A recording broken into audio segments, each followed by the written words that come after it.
So for that you have to open your settings.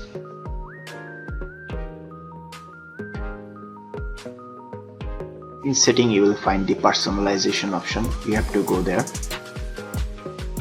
and here you will find the themes option. You have to click on it. So in themes option you have to scroll down and select the desktop icon settings.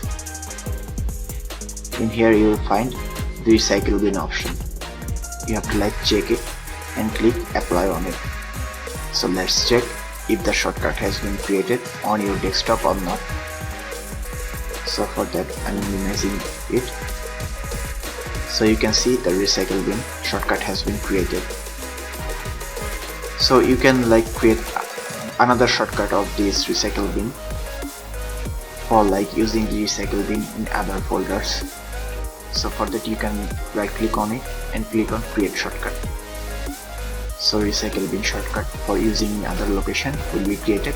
You can cut and paste it in another location on your computer to use it from there, to access recycle bin from there. So that's all for today's video. If you want more videos like this, then like, comment and subscribe.